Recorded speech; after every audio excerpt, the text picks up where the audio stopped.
सबको जय मसीह की। परमेश्वर हम सबको आशीष दे। प्यारे दोस्तों, अक्सर आजकल के दिन में ज़्यादा ये हो रहा है कि सुबह से उठो तो बस ऐसे ऐसे न्यूज़ सब आते हैं, संसार में ऐसे सब काम हो रहा है जो हमें परेशान कर दे रहे हैं। डर पैदा हो जा रहा है और बहुत ये सोच रहे हैं कि प्रभु क्यों कुछ कर नहीं रहा है। प्रभु तो कर सकता है, क्यों नहीं कर रहा है। इतना सब कुछ हो रहा है, इतने पाप काम हो रहे हैं, इतनी ये महामारी में प्रभु क्यों कुछ नहीं कर रहा है। और कभी कभी तो हम गुस्से में उससे लड़ने लगते हैं, जिसकी वजह से क्या होता है कि हम उसका प्रकाशन हमें नहीं मिलता। प्यारे दोस्तों, हमें चाहिए हम उसे समझें, न कि उससे लड़ें, ताकि सच्चाई का प्रकाशन हमें मिले।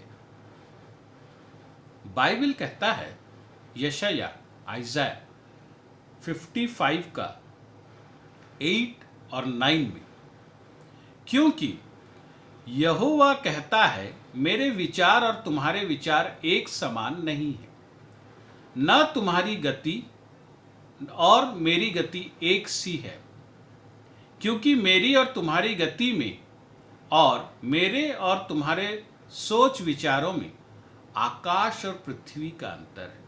यानी कि मेरे जो विचार, मेरी जो गतिविधि है, जो काम करने का वे है, वो अलग है। ठीक है, अलग है, सबकी अलग होती है, लेकिन ये जो अलग है कहा गया, ये इसका जो अंतर है आकाश और पृथ्वी जैसा। यानी कि मेरा जो काम का वे है, मेरा जो सोच है, वो तुमसे कहीं बेहतर है। तो अब बात ये होता है कि ये सब जो हो रहा है, जो हमें डिस्टर्ब कर रहा है, इसमें और हम बहुत लोग मर रहे हैं, शिकार हो रहे हैं इस सब काम के, इसमें वो बेहतर क्या है। एक तो प्रभु रोक नहीं रहा है, सब हो रहा है वैसे, और तो इसमें हम जब देख रहे हैं तो बेहतर क्या दिख रहा है, क्या है बेहतर। ये बेहतर जानने के लिए, क्योंकि ये जानना जरूरी है ताकि हम शांति से उसके साथ रह सकें, वरना तो फिर लड़ाई चलता रहेगा। और प्रभु के साथ लड़ाई करने से जिंदगी में आपको कुछ नहीं मिलेगा, लेकिन उसे जानने से वो जीवन मिलेगा जिस जीवन में और दुख क्लेश और कुछ नहीं, ये सब चीज नहीं रहेगा। हाँ प्यारे दोस्तों, हम अगर देखें एक घटना को, तो इससे हम शुरू करते हैं। मैं पिछले कुछ सरमन से ये दिया था, बताया था, लेकिन आज इसको हम इसके थ्रू से देखेंगे। जो विषय आज हम बोल रहे हैं कि प्रभु क्यों इंटरफेयर नहीं करता। उत्पत्ति जेनेसिस 4 अध्याय में लिखा गया 2 भाइयों के विषय में, कि हाबिल और कैन के विषय में। 2 भाई थे, कैन बड़ा, हाबिल छोटा। बड़ा भाई जो किसान बना, छोटा भाई भेड़ बकरियां चराता था, चरवाहा बन गया। अब ये होता था कि दोनों भाई अपनी ऑफरिंग लाके देते थे, लेकिन प्रभु ने बड़े भाई का भेंट स्वीकार नहीं किया, छोटे भाई का स्वीकार किया। क्या था डिफरेंस दोनों में? बड़ा भाई, लिखा गया, भूमि की उपज से कुछ भेंट ले आता था। छोटा भाई अपनी भेड़ बकरियों के एक पहलौठे बच्चे भेंट चढ़ाने ले आता था। यानी कि पहला फल जो है ये छोटा भाई लाके देता था, बड़ा भाई फल देता था। ये डिफरेंस, ये एक बड़ी ज्ञान वाली चीज परमेश्वर ने हमें बता रहा है। इससे पहला फल और फल दोनों में अंतर है। दशमांश और दान दोनों में अंतर है। दशमांश भी दान है, प्रभु के लिए ऑफरिंग है, लेकिन दशमांश और जनरल ऑफरिंग में बहुत अंतर है। हम बहुत लोग ये भी सोचते हैं कि हम दशमांश दे दिए तो और कुछ नहीं देंगे। ये भी गलत है, क्योंकि प्रभु के लिए हम जितना आगे बढ़ाएं, हाथ बढ़ाएं, उतना वो हमें आशीष देता है। दशमांश जरूरी है, ये रूल है। खाली ऑफरिंग, हाँ कभी बहुत से लोग ऐसे हैं, हाँ कुछ प्रभु के लिए दे दिया, ऐसा नहीं होता। आप दशमांश देना जरूरी है, इसके बाद वो कुछ, पहला फल जरूरी है, उसके बाद फल। अगर आप पहला फल नहीं देते हैं तो कहीं ना कहीं मुश्किल में है। तो इसीलिए इस बात का ध्यान रखें कि आप अपना दशमांश निकाल के रखते हैं, उसके बाद आप जो फल देना चाहते हैं दीजिए। ये डिफरेंस था उसमें, और देखिए प्रभु ने वो ग्रहण नहीं किया था। अब आगे हम देखते हैं कि परमेश्वर उसे बताता भी है, क्यों उदास है, अच्छे से प्रभु बोल रहा है, तो क्यों क्रोधित हो रहा है, तू भला कर सब कुछ ठीक होगा, तू सही कर सब कुछ ठीक होगा। ये मानने को तैयार ही नहीं है। और प्रभु से पहले भी वार्निंग देता है कि देख, नहीं तो पाप, अगर तू अपने आप को संशोधित नहीं करेगा तो पाप छुएगा तुझे। लेकिन ये अपने आप को, वो जेलसी, वो गुस्सा, वो ईगो, ये इसे अपने आप को ठीक करने से रोक रहा है। आज भी बहुत लोग ऐसे हैं कलीसिया में जो अपने आप को ठीक करने से खुद को रोक रहे हैं, प्रभु के वचन को सुनते नहीं हैं, जिसकी वजह से उसका प्रकाशन उन्हें नहीं मिलता। प्रभु सबसे बात करता है, लेकिन जब तक मैं अपने आप को सुधारने के लिए तैयार ना हूं, तब तक प्रभु की बात मुझे सुनाई नहीं देगी और मैं गलती करूंगा। आज भी ऐसे लोग हैं कलीसिया में जो इतने सब होने के बाद भी, इतनी महामारी ये सब होने के बाद भी, आज भी सुधरे नहीं। आज भी वो वही उनकी वो इच्छा को पूरी करने के लिए लगे हैं, और इसके द्वारा पाप होगा और बाद में प्रभु का क्रोध का सामना करना पड़ेगा उन्हें, जैसे इसके साथ हुआ। अब आते हैं उस मूल विषय में। अब होता क्या है यहाँ देखिए, ये प्लान करता है मर्डर का। बड़ा भाई छोटा भाई को मारेगा। संसार का पहला मर्डर इसे कहा गया है, संसार का पहला मर्डर। अब आप जरा सीन को देखिए, छोटा भाई का जिसे मारने जा रहा है उसका ऑफरिंग प्रभु स्वीकार कर रहा था, खुश था उससे। अब उसे मारने जा रहा है, प्रभु जानता है, इसलिए उसे बताया भी, वार्निंग मैंने समझाया भी कैन को। अब प्रभु देख रहा है, वो सोच रहा है, प्रभु देख रहा है, प्रभु वहाँ है, वो देख रहा है।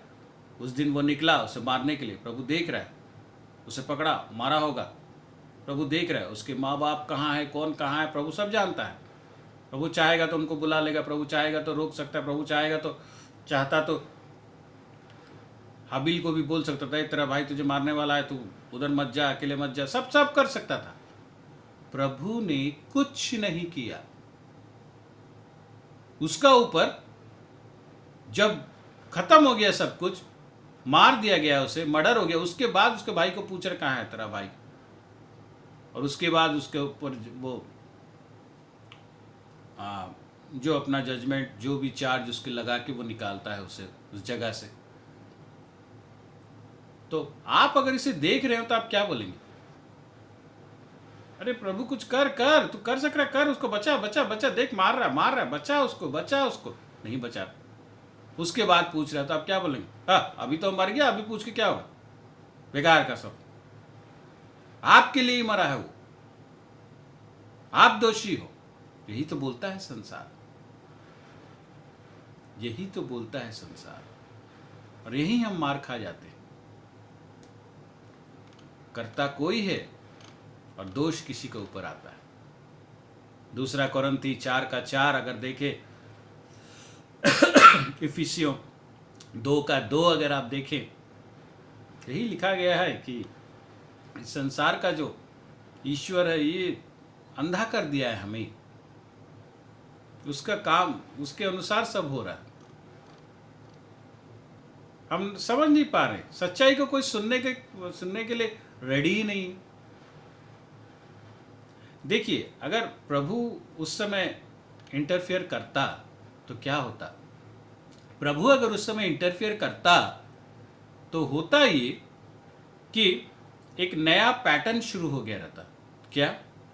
जब भी कोई मर्डर होने वाला है प्रभु रोक लेता, जब भी कोई झूठ बोलने वाला है प्रभु रोक लेता, जब भी कोई चोरी होने वाली है प्रभु को रोकना पड़ता, जब भी कोई और कुछ भी ईवल होने वाला है प्रभु को रोकना पड़ता। हाँ बस, तो इसमें सब कुछ ठीक रहता, अच्छा रहता।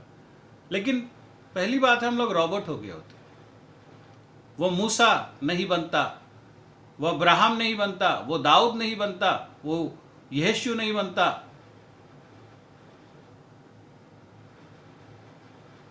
नहीं बनते, वो पतरस नहीं बनता, वो प्रभु की चीज को हम नहीं जान पाते, हम एक रोबोट बन के रह गए होते। प्रभु हमें रोबोट नहीं बनाया, प्रभु हमें उसके जैसा बनाया है। वो चाहता है हम उसे जाने। अब दूसरी बात ये है, हुआ क्या? अगर आप देखें उत्पत्ति 3 का, अगर आप 3 को पढ़ें, उत्पत्ति 3 जेनेसिस 3, इसमें उस फल के विषय में वो ज्ञान का फल, अच्छा और बुरा जानने का फल, अब उसे कहा जाता है कि आप इसे खाओ। परमेश्वर मना किया है, अब शैतान आके कहता है इसे आप खाओ, आप नहीं मरोगे बल्कि आप परमेश्वर की तरह हो जाओगे, आपको अच्छे और बुरे का ज्ञान हो जाएगा। ये बोले हाँ, हम परमेश्वर की तरह हो जाएंगे, जबकि बाइबल कहता है कि परमेश्वर ने मनुष्य को अपने जैसा बनाया, अपनी छवि। तो परमेश्वर की तरह था, परमेश्वर और वो था, और उसके हाथ में संसार था। अब क्या होता है, ये संसार का जो शक्ति है, संसार शैतान के बात को सुनता है, उसके सामने झुकता है कि हाँ मैं प्रभु की तरह जानूंगा, मैं प्रभु बन जाऊंगा, मैं प्रभु की तरह बन जाऊंगा, अर्थात मैं अपनी देखरेख खुद कर सकता हूं। ये चीज कि आदम ने उस दिन परमेश्वर के रूल को रिजेक्ट किया अपने ऊपर, और ये फल खाने से वो अपने ऊपर रूल करने के लिए अपने आप को खड़ा किया। इसीलिए परमेश्वर ने क्या किया कि ये छोड़ दिया कि ठीक है, तुमने मुझे रिजेक्ट किया, तुम चाहते हो कि तुम खुद रूल कर सकते हो, अपने आप को करो। और हम देखते हैं कि इतने सारे किंगडम्स बने, इतने सारे पैटर्न्स बने, गवर्निंग पैटर्न्स, मनुष्य की प्रॉब्लम सॉल्व नहीं हुई। आखिर वो प्रभु के पास ही जाता है, जब लास्ट स्टेज आता है तो डॉक्टर भी बोलता है अब हमसे कुछ नहीं होगा, आप प्रार्थना करो। प्रभु ये छोड़ दिया होने में ताकि मनुष्य जान पाए कि नहीं, प्रभु का रूल ही हमें चाहिए, ये ही हमें बचा सकेगा। तो इसीलिए जब उसने उस शक्ति के सामने अपने आप को समर्पित किया, वो शक्ति अब काम कर रही है। अब और विल ऑफ गॉड हमारे ऊपर काम नहीं कर रहा, लेकिन विल ऑफ द वर्ल्ड हमारे ऊपर काम कर रहा है, जिसकी वजह से ये सब हो रही है। लेकिन प्रभु हम बोलते हैं वो चुप बैठा, चुप नहीं बैठा, वो दिया उद्धार, वो दिया यीशु मसीह। और यीशु मसीह के द्वारा क्या हुआ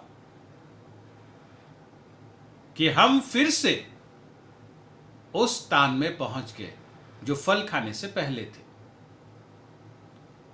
यीशु मसीह के द्वारा हमें वो फिर से वो बना दिया जिसके ऊपर सिर्फ वो रूल करेगा और इस संसार की शक्ति उस पर काम नहीं करेगी, और उस जीवन में ना क्लेश होगी, ना दुख होगी, ना दुर्घटना होगी, ना बीमारी होगी, ना कुछ प्रॉब्लम्स होगी, कुछ भी नहीं होगा। सिर्फ आनंद आनंद आनंद और परमेश्वर के साथ हमारी उपस्थिति।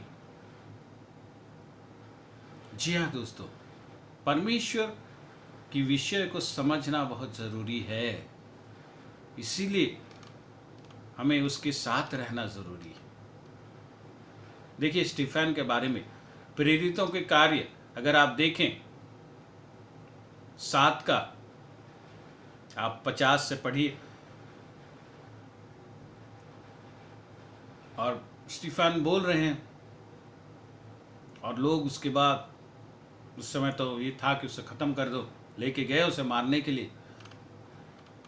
और वो क्या देखता है कि यीशु मसीह खड़ा है सामने,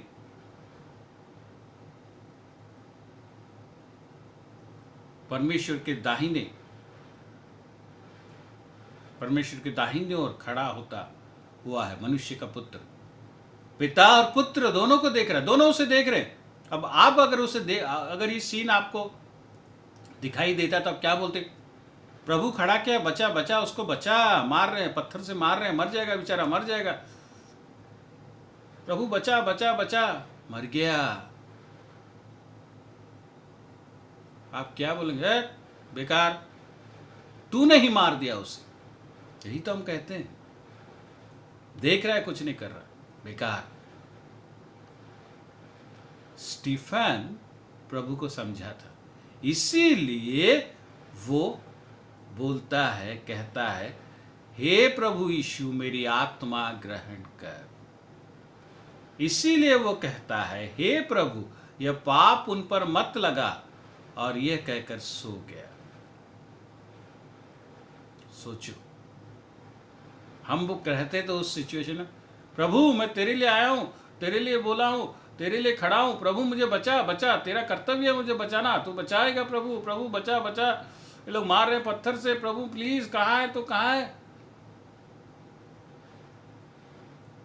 और यहां ये खुशी खुशी इसके जो बोली में एक शांति दिखाई दे रही है, एक आनंद दिखाई दे रही है। बोला प्रभु मुझे ले लो, खाली ये नहीं बोला कि मुझे स्वीकार कर, इनके ऊपर ही सब चार्ज मत लगा प्रभु। संसार का जो काम है, संसार की जो शक्ति है वो एक्ट करेगा, क्योंकि मनुष्य दिया है अपने आप को उसके सामने, अपने आप को समर्पित किया है। लेकिन जो प्रभु में है वो सैल्वेशन काम करेगा, वो उद्धार काम करेगा। देखिए संसार की शक्ति काम किया स्टीफन के ऊपर, लेकिन उसे उस स्थान पे जाने से रोक नहीं सका जहां जाने के बाद और संसार की शक्ति काम नहीं करेगा, जहां हर दिन वो जिंदा रहेगा, हर दिन खुश रहेगा, हर दिन प्रभु के साथ वो आनंद करेगा। रोक नहीं सका। यही है प्यारे दोस्तों, इसीलिए प्रभु को जानना बहुत जरूरी है। उसका जो वेज है वो कहीं ऊंचा है हमसे, अच्छा है हमसे। इस सब से हम प्रभु को और जान सके, ये प्रभु चाहता है। हमें चाहिए कि हम उसे समझें, हमें चाहिए हम उसे समझें।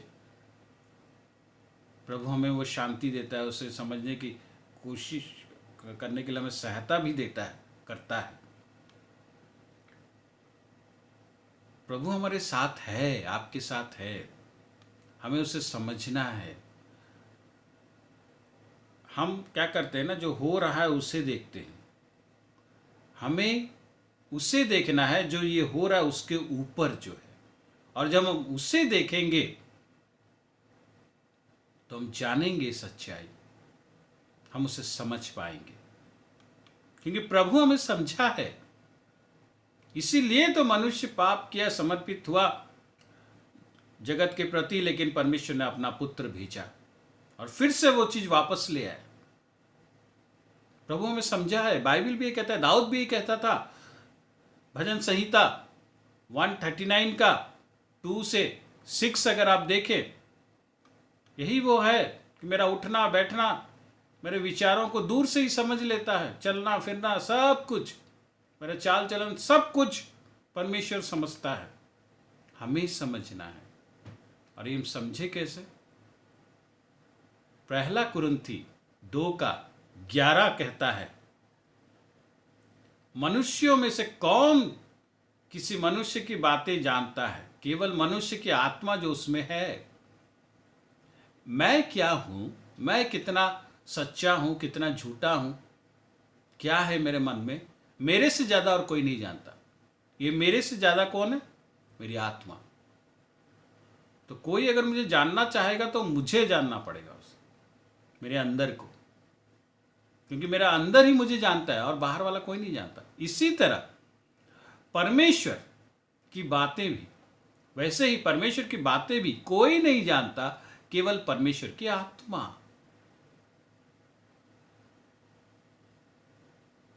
और ये आत्मा क्या है? पवित्र आत्मा। इसीलिए उसे समझने के लिए हमें पवित्र आत्मा में पूर्ण होना जरूरी है। पवित्र आत्मा के बिना हम उसे समझ नहीं सकते। प्रॉब्लम ये होता है कि हम अपने ज्ञान के द्वारा उसे समझने की कोशिश करते हैं, जिसकी वजह से हम उसे समझ नहीं पाते, उल्टा उसे दोषी करार देते। हमें उस आत्मा के प्रति समर्पित होना पड़ेगा, हमें उस पवित्र आत्मा में बढ़ना है।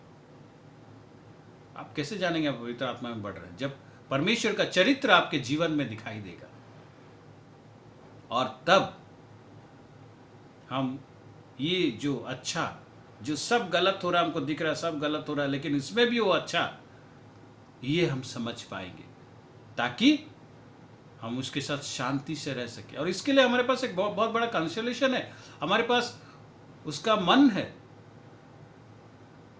मसीह का मन। पहला कुरिन्थी 2:16 कहता है, क्योंकि प्रभु का मन किसी ने जाना है कि उसे सिखलाए, परंतु हम में मसीह का मन है। हम में मसीह का मन है। कितनी बड़ी बात है, वो मसीह का मन है। प्यारे दोस्तों, इसलिए समझना जरूरी है, वरना हम बोलेंगे अरे अरे बचा बचा बचा, नहीं बचाया, तू मार दिया उसे। लेकिन जब हम उसे समझेंगे, ये जो अच्छा यशाया 55 का 8-9 में जो बोल रहा उसका वीज अच्छा है, ये हम समझ पाएंगे, तो हम भी स्टीफन की तरह बोल पाएंगे, प्रभु स्वीकार कर, हमें तैयार कर उस राज्य के लिए जो राज्य में समुंदर नहीं है, वो तीसरा चीज नहीं है, प्रभु और हम और आनंद ही आनंद। प्रभु आपको और मुझे छोड़ा नहीं है, न छोड़ेगा न त्यागेगा। उसे समझना जरूरी है, ताकि आज के इस दिन में, आज के संसार की परिस्थिति में हम उसके साथ शांति में रह सके। उसके साथ लड़ाई करने से कुछ नहीं मिलेगा, लेकिन उसे समझने से हमें वो जीवन मिलेगा जो जीवन में और कोई दुख क्लेश नहीं है। प्रभु, हम और आनंद अनंत काल तक। आइए प्रार्थना करें। हालेलुया, ग्लोरी जीसस, यीशु मसीह, धन्यवाद देते हैं प्रभु जी तुझे, तेरी आशीष के लिए, दया के लिए। प्रभु हमें सहायता कर, वो पवित्र आत्मा से हमें भर, पवित्र आत्मा की मात्रा हमें बढ़ा, ताकि हम तुझे समझ पाए। अक्सर हम तुझे दोषी करार देते हैं प्रभु, आज समर्पित होते हैं, हमें ठीक कर, हमारी गलतियों को सुधार, और तुझे, तेरे वो वेश को समझने के लिए हमें सहायता कर, ताकि हम उसे समझें और जानें और तुझ में बढ़ें, और प्रभु तेरे साथ शांति में रहें।